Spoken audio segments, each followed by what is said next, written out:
You are listening to the Tuesday edition of the Locked On NHL podcast. I'm Ross Levitan. You can find me over at Locked On Senators alongside Mike DiStefano from Locked On Leafs. And it's the first time we're talking in the 2022 offseason. And that's because the Colorado Avalanche are Stanley Cup champions, winning the series in 6 games over the Tampa Bay Lightning. We'll have full coverage on what was Game 6, and then we'll turn our attention to the Hockey Hall of Fame. They inducted 4 male players, 1 female player, and a builder.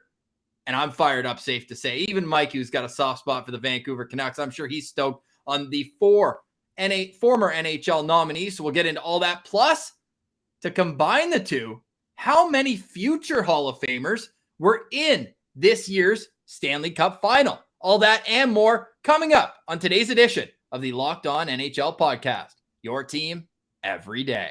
Locked On NHL, your daily podcast on the National Hockey League.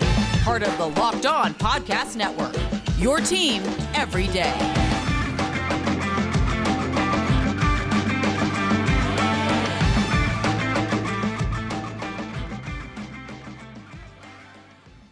Thank you for joining us on this Tuesday, June 28th. The Locked On NHL podcast is free and available on all platforms, including on YouTube, where the best way you can help the show grow is to subscribe to the channel Locked On NHL, leave a thumbs up to like the video, and a comment as well. Today's comment I want to know is who is outside of the Hall of Fame, but should be a no-doubt slam dunk next year in 2023. Before we get to the Hall of Fame, though, Mikey, we nailed the Stanley Cup Final prediction in terms of games in the series, but the team, not so much. Credit to the Colorado Avalanche. That team is stacked.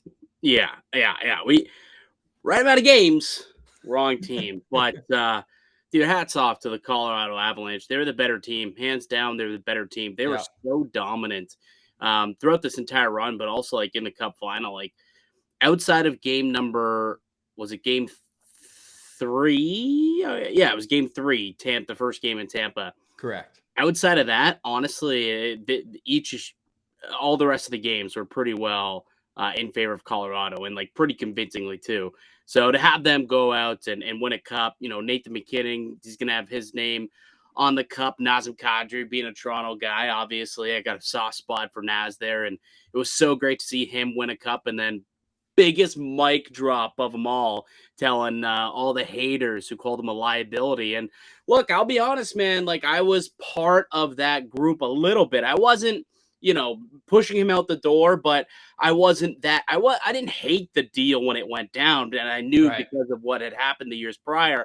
But he told everybody, all the people, all the haters, to kiss his ass. And dude, I apologize. You were not a liability this year. You've learned from your mistakes and went on and helped the Colorado Avalanche win a Stanley Cup. And hats off to the entire team, man. Like they had so many guys just elevate their game. Guys like Cogliano. Arturi Lehkonen became such a focal point. Darren Helm. I thought he was out of the league. I know. And what does he do? Not only does he score the game-winning goal to send them to the conference final, he also wins the face-off and gets an assist on the goal that sends him to the Stanley Cup final, and he scored a goal in the Stanley Cup final as well. So even Darren Helm was getting it done a little bit. Lehkonen, Cogliano. I mean, Nazem Kadri comes back from the broken thumb and scores an OT winner. Dude. Even if you had told me Jack Johnson was going to play 13 games during this run, of course, the injury to Samuel Girard early kind of forced him into that position. But he's been the butt of a lot of jokes going over the last few years in the National Hockey League. But he held his own. He didn't have to be spectacular. He played 11 minutes a game. But I thought even there, it's just like a group of vets surrounded by superstars was the Colorado Avalanche key to success. And Kemper had some awful games during the run, but had some games where he was lights out and he was as good as he needed to be to win the Stanley Cup. You know what? I think what's underrated about the run that Colorado went on is not enough people are giving him credit for how they played defensively. Because it's not like Kemper had to be elite. I think I was actually looking at, I think moneypuck.com put out a graphic earlier today on Twitter. In terms of like goals saved above average or goals saved above expected, maybe it was. He was like one of the worst goalies throughout the entire playoffs. But luckily, there were not many opportunities on him. The expected goals against the Colorado Avalanche this year, per 60, they're the lowest expected goals, 2.01 throughout the playoffs, which was the best in the NHL. So they didn't get nearly enough credit for how well they played in front of Darcy Kemper. So he wasn't tested a whole lot, but he was good enough when he was tested. And obviously he wakes up today as Stanley Cup champion. So, now the conversation's going to be funny. Do you really need to have an all-star workhorse goaltender like a Carey Price or like an Andrei Vasilevsky or like a Marc-Andre Fleury to bring you to the promised land? Or can you get it done with above-average goaltending as long as you got some pretty good defending in front of him and guys who can also put the puck in the back of the net? Yeah, I mean, we saw that during the pod, although it was also a bit of a heater. Like Anton Khudobin's not really a household name. He brought them all the way to the final. Sure, didn't get the job done at the end of the day, but yeah, you look at the best goal in this postseason was Andrei Vasilevsky, tip to tail. Like, I think he had a .922 save percentage. Like, he was just unbelievable. And that was it after he let in 7 goals in a game, and he still had a .922 save percentage. Round 1, he gave up 3 goals in each of the first 5 games and then shut it down in game 6 and 7. But the first 5, man, Toronto got 3 past him each of those games. Yeah, 100%. But still unbelievable. I have a feeling we'll be talking about him more when we get to which players from this series are going to be contenders for the Hall of Fame one day. Of course, this is coming on the heels of Monday's announcement of the 2022 class to the Hockey Hall of Fame. And if you feel like you haven't heard of the Hockey Hall of Fame in a while, there was no class last year. The pandemic threw everything off. They are very set in their ways as a committee. They like meeting in person. So they pushed that this year. Kind of. There was no official class, but the 2020 class was inducted last year, right? Sure. So that's what happened. Yeah. So like Iginla and who else went in last year? Wasn't it Doug Wilson? Doug Wilson went and in. Kevin Lowe. Yeah. And I'm missing one guy. Was it an old school Russian name? Potentially. I'm actually curious. I know Kim St. Pierre was in the mix there. We spoke to Cheryl Pounder. I remember her. She had a great speech. I remember her speech was pretty moving too, Kim St. Pierre. But how did I forget Marian Hossa? Buds, first Sens draft pick to ever be in the Hall of Fame. Your Sens card is taken away from you for not remembering that often now, buddy. Because that's the thing. We're gonna get back to the Stanley Cup for a couple more minutes, but like he was the first drafted player by the Ottawa Senators. But if you win 3 cups somewhere else, that's how you're remembered. Yeah. Today, the greatest Ottawa Senator of all time was inducted into the Hockey Hall of Fame. We'll get to that after. To me, this series in the Stanley Cup Final. What's that? Chris Neil, yeah. He's next. We get the Twitter account going, get the campaign going for Chris Neil. I think he's 20th in the NHL history in penalty minutes, never suspended. Shocker. These days, he would have got suspended twice a year. But he played over 1,000 games, didn't he? Yeah, all with the Sens too. Crazy. We'll talk about him when we talk about the 2023 Hockey Hall of Fame class. Man, speaking of tough guys, though, great to see like Curtis McDermott didn't play in the Stanley Cup Final, but I always love that when they're handing the cup back around to everyone, and you're like, wait, they're there, like Ryan Murray, former top 5 pick. He was just out and scratched the whole run. Well, I love when those guys get suited up. They're like, oh, let me pour some Gatorade on, get a little sweat for the pictures. Well, so I'm thinking the same thing. Like, if you want to toss your jersey on, that makes sense. But like, these dudes are like elbow pads, show everything. I'm like, really? Yeah. Annanen, the third string tendy, had his chest pad on too underneath. Right. Like, just throw your lower body stuff on, pal. Yeah, like, do you really need to do all that? But hey, man, if that makes you feel like you're part of the team because you're suited up with the boys, and I guess you want to fill out that jersey. They're a little loose, I suppose. Well, Dominic Hasek famously, whenever he was a backup, he wouldn't wear his upper body gear. Yeah, he just would wear his jersey. What a legend. That guy's a different breed than anybody else. Yeah. But you're right. I appreciated that. But, both sides, too, just battered and bruised. We haven't had the official injury report come out yet, but based on what we were hearing coming out of Tampa, I think it was Patty Maroon said, you're going to be shocked once you see the injury report come out about what all these guys went through.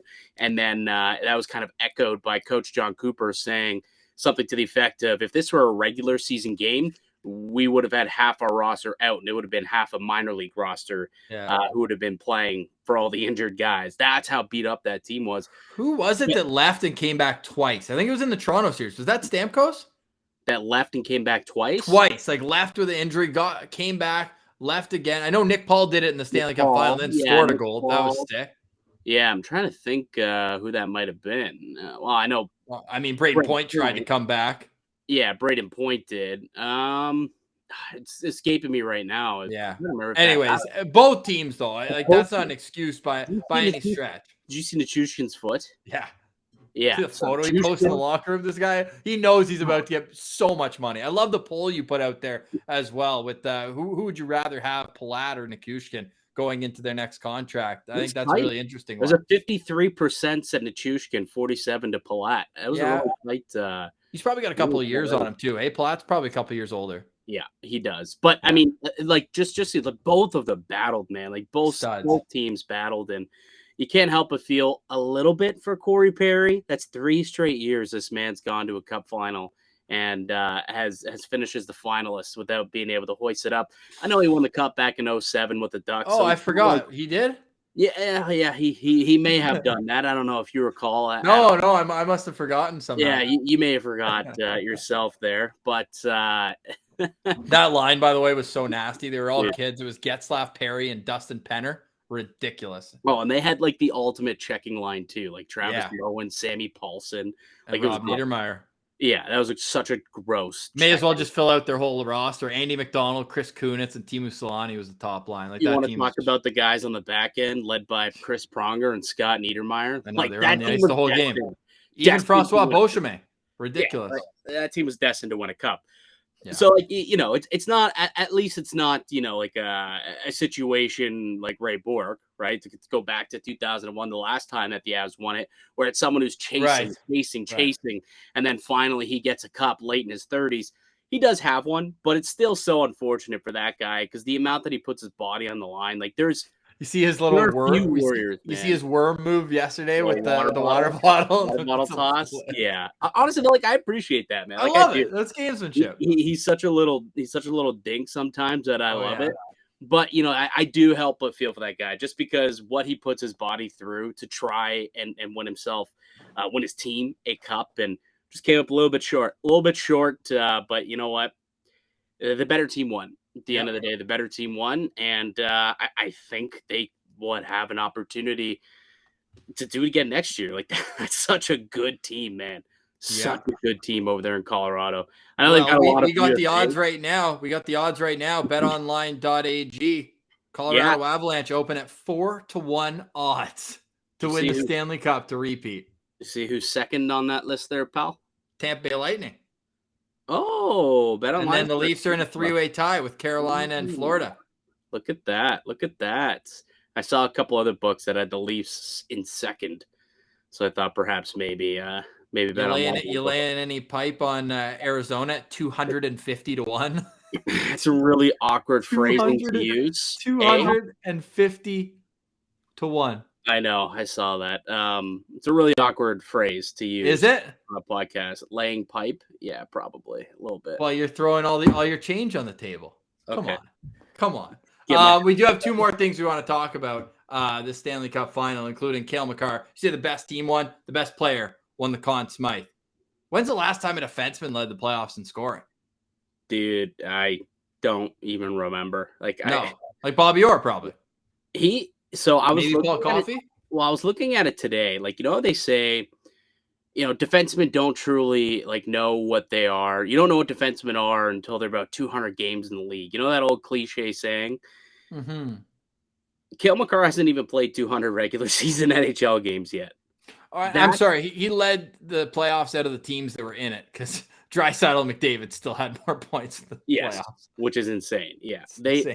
I think it was a stat. They got eliminated 18 days ago and still were 6 points up on the winner, who was so ridiculous. I know, that was crazy what they did. But you know what though? Like, I guess we could put a little bit of a bow on it. Like, congrats to Cale Makar. That guy's an unbelievable talent. He's gonna be the greatest defenseman over the next decade. And the Bobby Orr comparisons are being used out the wahoo. Which, dude, 23 years old. I mean, what a week for that guy. A Norris, a Conn Smythe, and a Stanley Cup. And he's already won the Hobey Baker and the Calder. Like, his trophy case is already overflowing.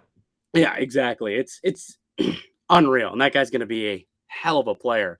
But just the playoffs in general. Like, I can't remember the last time I was so like at the edge of your seat, pretty much.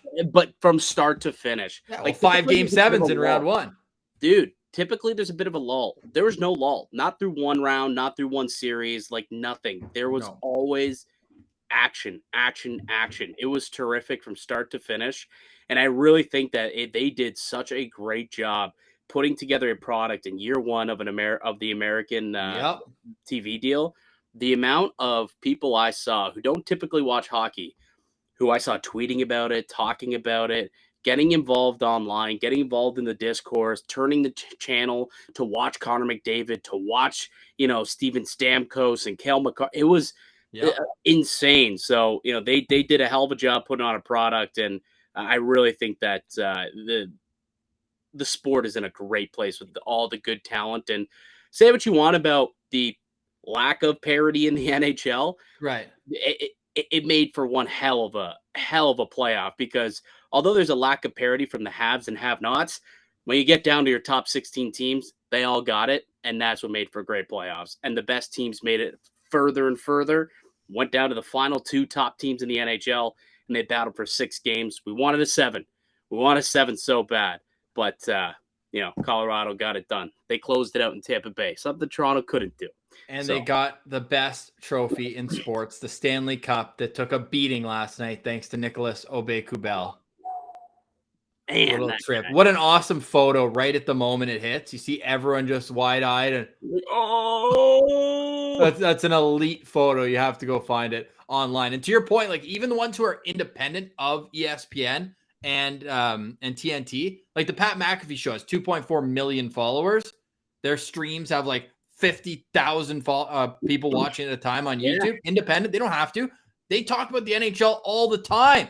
They had the Stanley Cup in studio. Like, this is huge for the growth of the game. It is. And I'll say this. I'll give credit to one of their guys, Nick Moraldo, who's on the show. Yep. He has like a show that's incorporated with Mike Rupp, too. With Rupp. Yeah, Rupp. They used to have an NFLer. I can't remember his name. He was a center with the Colts. Then he was with Denver. No, he was with Arizona.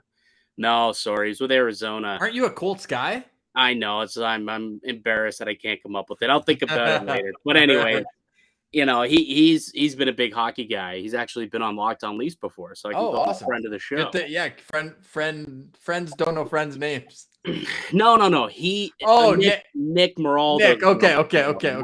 Not the other guy. I'll look it up in a second. But it's all good. Yeah. So, but you're right, man. It's everybody. It's a lot of outlets down south who really tuned into the playoffs, and hockey, I think, did a really good job of selling the non-believers, I guess, on the game, and hopefully it'll stick long term. Ironically, the 4 inductees in this year's class of the Hall of Fame have a combined 0 Stanley Cup wins. Before we get into the Hockey Hall of Fame, Mikey, I believe you have a word from one of our favorite sponsors. Absolutely. It's betonline.net, your number one source for all your betting needs and sports info. Find the latest sport developments, league reviews, and news, including this year's Stanley Cup playoffs and Major League Baseball. BetOnline is your continued source for all your sport wagering information, including live betting, esports, and scores. And betonline.net remains the best spot for all your sports scores, podcasts, and news this season. BetOnline.net is the fastest and easiest way to check in on all your favorite sports and events, including MMA, boxing, and even golf. You can head to the website today or use your mobile device to learn more about the trends in action. BetOnline, it's where the game starts. You are listening to the Locked On NHL podcast. I'm Ross Levitan from Locked On Senators, alongside Mike DiStefano from Locked On Leafs, and it's Tuesday, June 28th, which is now the first day where teams can buy out players. Ooh. It's the first buyout window. Starts 48 hours after the Stanley Cup is awarded. So let us know in the comments. Who is your favorite team considering buying out? My list is probably about as long for the Ottawa Senators as our list could be about how many future Hall of Famers were playing in this year's Stanley Cup Final. Let's start with the back-to-back champs who are no longer. To me, they've got 2 guys who are absolute locks. You know what? 3 guys who are absolute locks. Steven Stamkos, Victor Hedman, and Andrei Vasilevsky. Would you either argue that one of them shouldn't, or would you add any? I would also add Nikita Kucherov.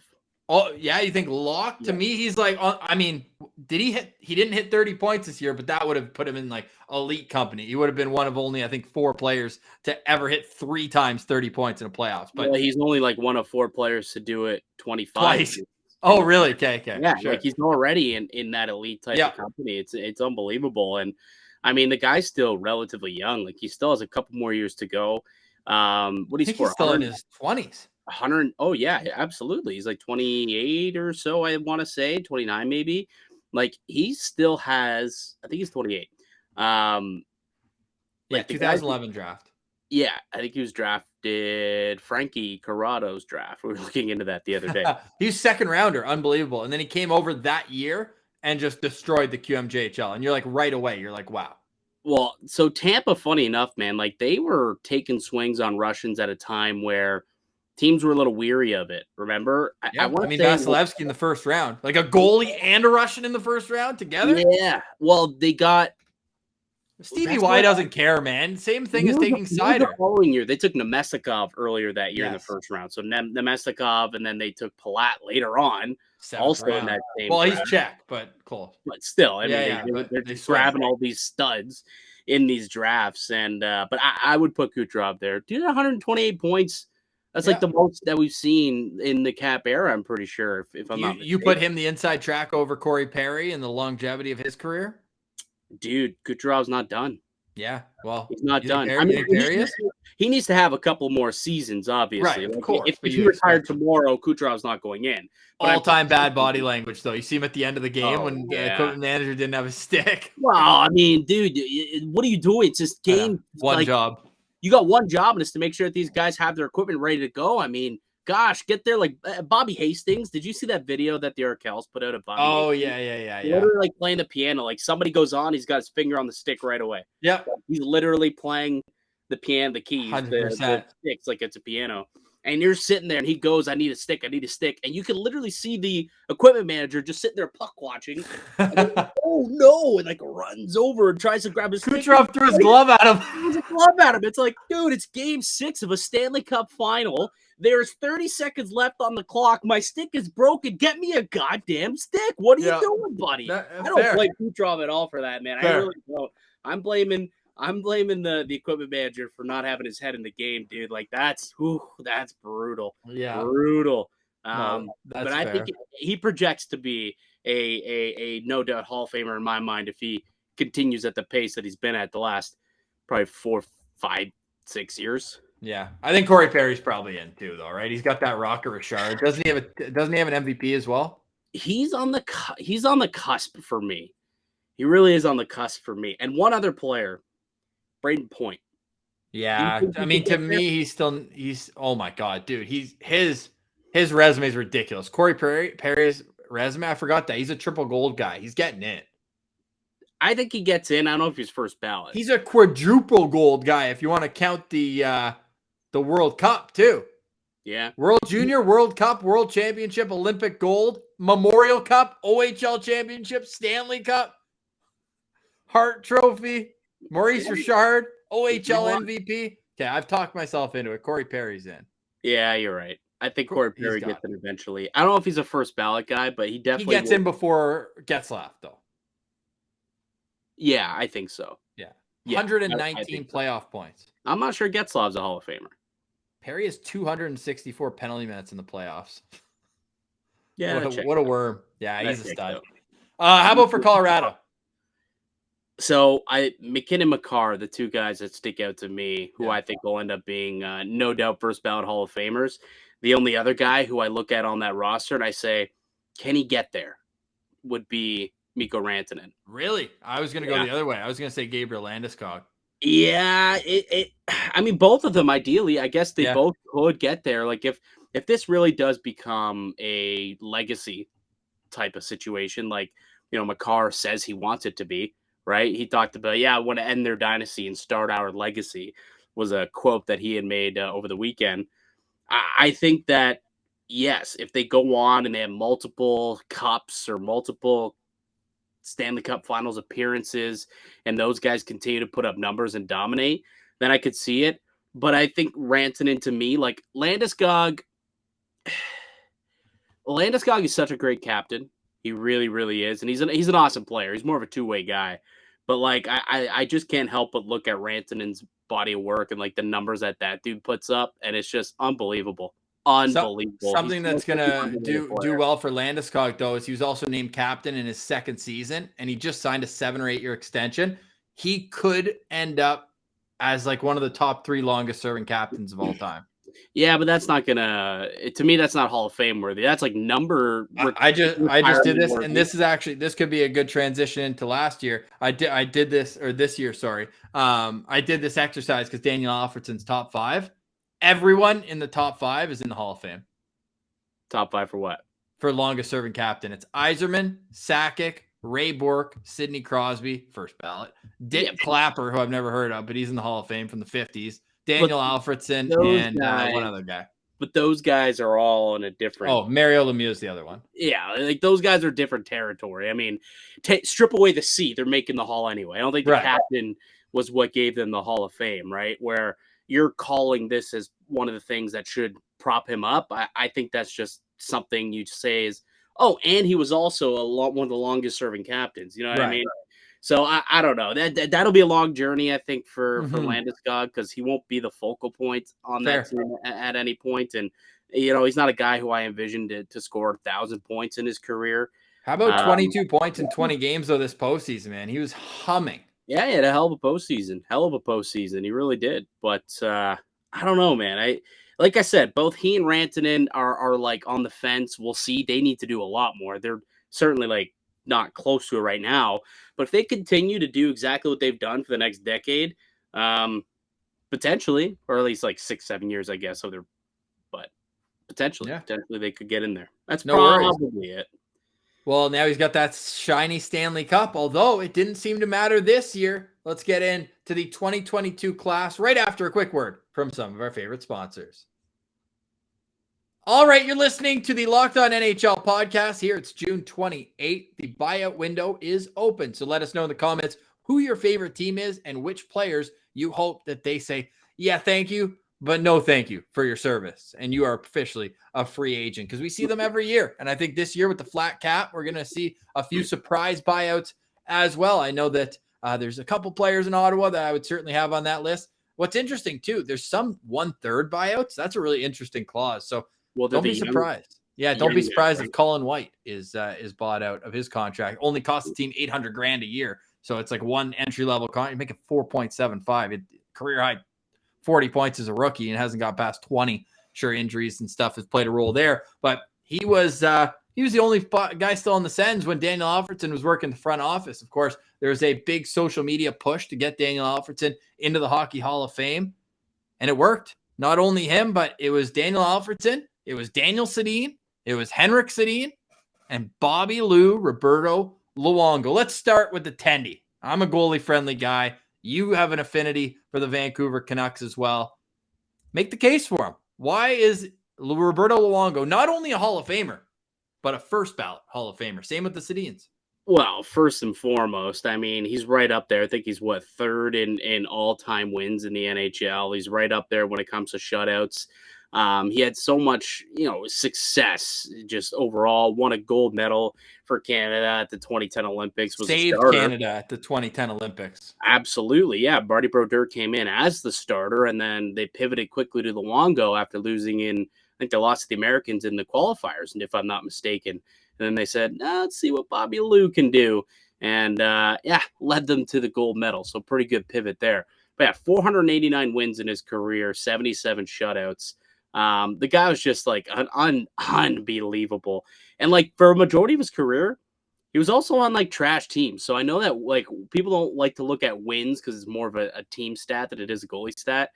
But when you're on the Florida Panthers, like the 2000s Florida Panthers, and you still are third place in the NHL in wins, I think you can look at that and say if he was on a more prominent team, I mean, how much closer could he have been to the top?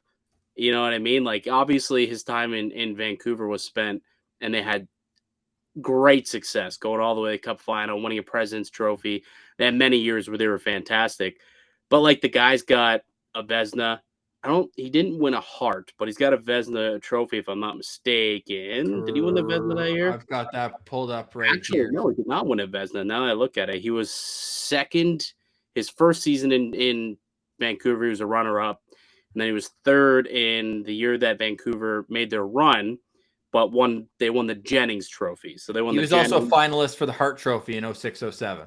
Yeah. So he had a couple of like unbelievable years. So who won the Vezina that year then? Which year? In 2007? He was a finalist twice. But how are you a finalist for the Hart, but then three times? Sorry. No, he was a finalist for the Vezina and the Hart that year. I know. That is actually very. I'm pulling it up right here. Sorry, the Vezina. What year was it? 06-07. I think it was Brodeur. Brodeur in 06-07. That's late. But then he won it the next year too. Was he not kind of trash at the end of his career? It was Marty Brodeur, 34 years old. Oh, no, he was still nasty there. 922 save percentage, 218 goals against. But, hey, that aside, unbelievable goalie. I've just looked it up here. Roberto Luongo, second in NHL history in saves. You talk about playing on not the best team. Only Marty Brodeur has more saves than Roberto Luongo. And get this, Patrick was in third. Luongo and Brodeur are separated by 500 saves. They both have 3,000 more than Waugh, who is in third all time. Dude, go find me another goalie in the modern era who started 70-plus games 4 years in a row. Dude, 2003 to 2004, 72 games, 75 games, 76 games his first season in Vancouver. What? Oh, in Vancouver. I was going to say, because Noodles used to be his backup, our boy Noodles, and he would say, like, he would talk about not putting his upper body on like Hasek. Noodles wouldn't even put his pads on. He's not going in. No. He's like, yeah, I'm good. I can get bombed the night. He could have done color on the bench. He probably could have. It's probably why he's so good at it now, because he got so many years of training while just watching Lou do his thing. 100%. But then, 68 games, 60 games. Like he was just a workhorse, man. And over 1,000 games started in his NHL career. Obviously, the Stanley Cup eluded him, but I think you'd be hard pressed not to call this guy like a top 5 to 10 goalie of all time. 100%. And that clearly has a spot in the hall waiting for you if you're top 5 guy at the goaltender position, top 5 to 7, maybe even. 100% that guy was going to be a first ballot Hall of Famer. He even wore the C. Stick taps. And he was the captain for a whole season for the Vancouver Canucks. He wore it on the chin of his helmet. I love that. That was super cool. Great. Super cool. So we'll do all the Canucks first, then I'll end off waxing poetically about the man I named my dog after in Daniel Alfredson. But the Sedin, what more can you say about that? And you know what's ironic too? Daniel Alfredson has a brother named Henrik. So I don't know if it's that common as Swedish names, but brothers named Daniel and Henrik. He played for the he played for the 67s. Henrik Alfredson didn't make the NHL, but just a story. Twins going second and third overall. And we could do a whole episode on how Brian Burke had to maneuver to make that happen. But to play on the same line for 15 years. Do you remember their last game together? Didn't they go tic-tac to each other in the OT to get the game winner? In their final home game or something like that. They were just unbelievable. They had eyes on the back of their head. They were a treat to watch. Yeah, and I grew up a Canucks fan, so I grew up watching these guys play each and every night. Roberto Luongo as well. There's been a lot of flack out there. Some people saying, how could you possibly have, and people are, crapping on Daniel Sedin more so than Henrik, saying, how could you say Daniel Sedin's a Hall of Famer over player X, player Y, like Brendan Moore, Keith Tkachuk, McGillney, like there's a bunch of guys, Roenick, who everybody's now coming out and saying, how could you pass over these guys for Daniel Sedin?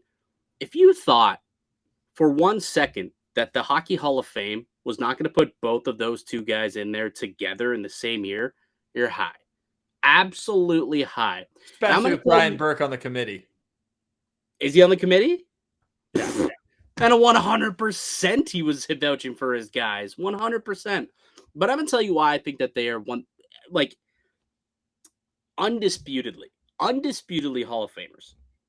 So I don't know what your definition of a Hall of Famer is to me, but I look at the Hall of Fame, and realistically what it is to me is, or what it should be at the very end, at the very least, The Hall of Fame should be a celebration, or it should be a museum of all of hockey's accomplishments, and the greatest stars, the greatest moments, the greatest stories as well, right? It's a museum, and it's how you tell the history of hockey. Is there a more unique storyline in the modern day NHL than these two twins from Ornskavik, Sweden, who somehow, some way, through the power of Brian Burke, traded away picks, moved from 5 or 4 up to 1, back to 5, to 2, then got 3, and then was able to draft these guys 2nd and 3rd overall. And not only did they just draft them, they developed them, and they played with each other every single year for their entire careers. They made Alex Burrows so much money. Oh my God, it's a stupid amount of money. But like, same with Anson Carter, whoever they played with was just automatically, their game was raised so much. Right? And it's just like, there was no one was better on the cycle game than the Sedins. No. Like, you might as well call it the Sedin play, is essentially what the cycle should be called nowadays. Yep. But they both had 1,000 points, right? Both had 1,000 points over the course of their careers. They both won an Art Ross back-to-back years. Sick. They both, I know Daniel won a Lester B. Pearson Award, which is the modern Henrik day. won the Hart.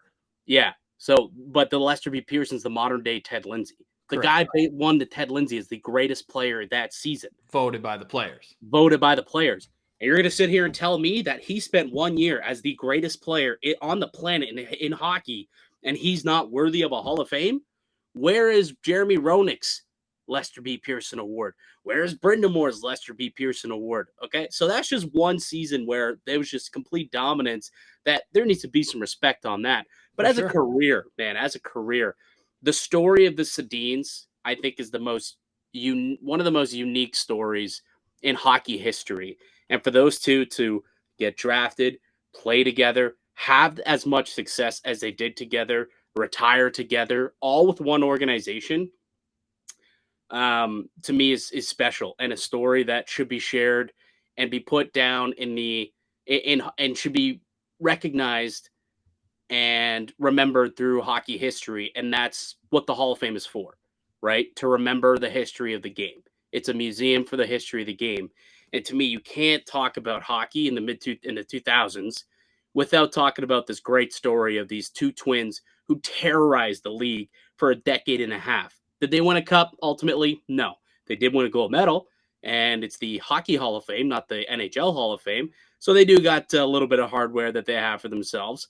But ultimately, like, those two, to me, hands down Hall of Famers. Yeah, for sure. Now, I was on the side where it's just like, yeah, they're both Hall of Famers, but if Alfredson didn't get in, then I was going to be like, all right, if we're comparing just by the numbers, yeah, the peak of the Sedins, those back-to-back Art Trophy years, Alfredson doesn't have, although he did hit 100 points multiple times. For me, it was higher points per game in the regular season, higher points per game in the playoffs. You mentioned the Olympic gold medals by the Sedins. Daniel Alfredson led Team Sweden in goals and points during that 2006 Olympics. So you get the gold medal there. During the lockout, Alfie went back to Frölunda, won playoff MVP. They won the championship there. Captain for 13 seasons. To me, it was the international game for Daniel Alfredson that really catapulted him into being a no-doubt Hall of Famer. And then, as you said, it's a museum of the game. Daniel Alfredson scored the first ever shootout goal in NHL history. The first night there was a shootout, he scores the first goal, sends Leafs in Toronto. He's one of the only players, and some people say it's a statistical anomaly, and maybe it is, but I believe only Wayne Gretzky is the only other player. He led his team in scoring as a rookie and in his final year of his career, which to me is just unbelievable. It just shows the longevity that he has. And some people will be like, yeah, well, Zetterberg and Datsuk were hurt during that year in Detroit. Sure. Well, it's not how, it's how many. And he led the team in scoring. He won his Calder Trophy, his only major NHL award. But I just think you see that as, and you say the Sedins are synonymous. Like, what was the best line in hockey during those years in the mid 2000s? Yeah, like the Betson, Heatley, Alfredson line. Yeah, they were ridiculous.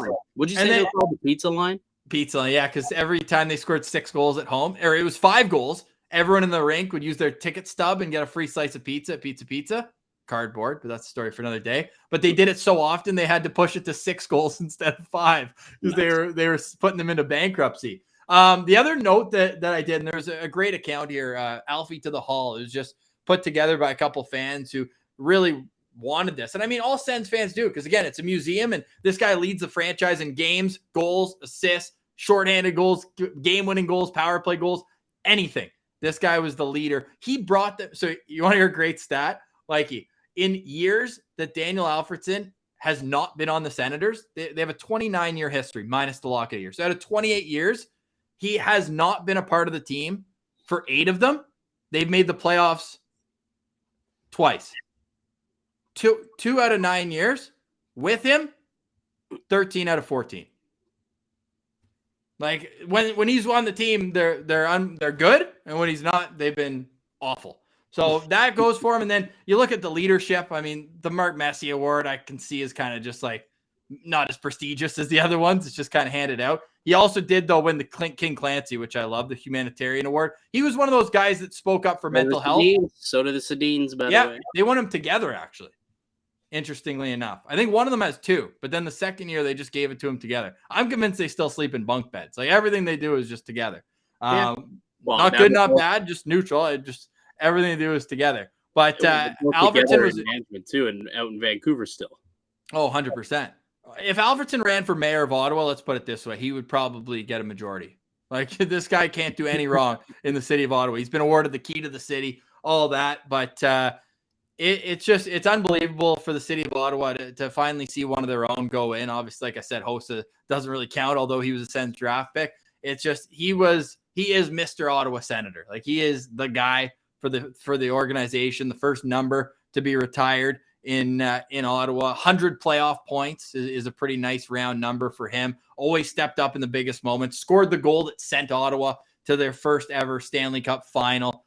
Led the playoffs in scoring that year as well. I think he had 22 points in that year too. So it was just a long time coming. And then I mentioned the leadership. Now, Mikey, this could just be a coincidence, but all the players that went on to become captains after learning from Daniel Alfredson, it's a pretty long list. Mike Fisher, Nick Foligno, Sean McEachran, Zdeno Chara, Jason Spezza, Erik Karlsson, it's just all those guys would credit Daniel Alfredson. He was just the ultra competitor. We had Andy Sutton on Locked On Senators last year, and he said every year they would have a ping pong tournament, and Alfie would enter twice. One is left-handed Alfie, one is right-handed, and the final would be lefty versus righty. Just one of those guys, like they always say about Joe Pavelski too, just good at everything.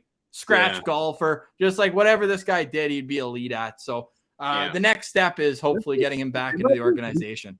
That must be a Swedish thing, man. Honestly, the ping pong. No, just being good. Good at everything. Oh yeah. The same thing you hear about the Sedins. Like those guys are good at everything. Yeah. I remember there was. Now we're going a bit of a tangent here, but I remember there was they're doing some game show hosts, like who's the smarter Sedin or something like that. So they were asking questions and whatnot, and they were tied at the end of the show. It's like, okay, we have So we have one tiebreaker question. And it was I don't remember what the question was, but it was something along the lines of how many penalty minutes do you think you guys have both combined, right? So somebody said this number, one of them said that number. Would you believe me if they literally tied that as well? Yeah, it's almost like as if they said, how many penalty minutes do we have? And somebody said, 500. And someone said, no, 300. And the answer was 400. So they also tied that number, but it was ridiculous the fact that was also a tie. And I remember it because I want to say it was Henrik who did the quick math in his head when he found out the other answer. He's like, it's a tie. And they're like, what? And they did the calculator, yeah, you guys tied again. Wow.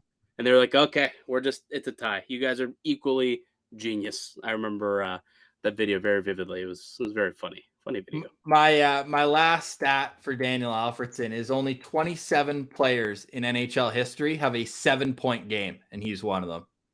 Pretty impressive. He always stood up in the biggest moments. So, you know what? I'm glad that he's going in with the Sedins because obviously they have a relationship playing all those years on the Swedish national team. It couldn't be a clean sweep for the Trey Kroner. I think Henrik Zetterberg eventually will get in. He had a fantastic career. Maybe you look at the points, maybe not as much, but two-way dominance for him. He could shut down forwards at the best of him versus Sidney Crosby in the 2008 final. I know the next year Crosby got the best of him, but Zetterberg just absolutely shadowed him the whole He'll get in. year. He'll get in Yeah. eventually. Who's your number one snub right now? Because you mentioned his name for me. It's Rod Brindamore, like 2-time Selke winner. Like, and even you could add his coaching resume onto the mix too here, because he's already won a Jack Adams in his first 4 years as a coach. Yeah, you could definitely make the case that he would be. I think mean, he played 1,400 games. Yeah, he played that many games. Jesus, yeah, I guess he did. And I don't know, man. Obviously, he's just an absolute bull. Yeah, he almost played 1,484. Yeah, Walt's won 500 goals. Yeah, a lot of people are sitting there being like, "How do you not put this guy in the Hall of Fame?" If Keith Tkachuk goes, they should put Jeremy Roenick in the same year. I know that it didn't last, but they kind of brought attention to hockey in the desert for a few years. Yeah. No, you're not wrong. You're not wrong. I think I was looking at the class for next year. It doesn't seem as talented in terms of first year eligible players. Well, Lundqvist gets in. But other than that, I don't know if there's any other slam dunks, right? Whereas this year you had the Sedins and Luongo. Yeah. Okay, well, those three are getting in. Yeah. Right? So then there was only two other spots, and, they gave it – or one other spot, I guess. One. Again, you're doing the Sedins as one guy again. Yeah, so they gave it to Alfredson, right? Yeah. So they were like, okay, we'll give it to Alfie, which you think about the connection there. You have the Sedins and the Alfredson connection due to being Swedish. Hey, and the Trey Kroner, 3 of them. Huh? Trey Kroner, the 3 crowns. That's what it means. The Swedish logo, it's 3 crowns. Ah, okay. There you go. Might just been like Sedin. You think about all 4 of those players, like they have such a strong connection. Like you got Henrik, Daniel, Roberto Luongo, right? Like they're partner in crime for many years.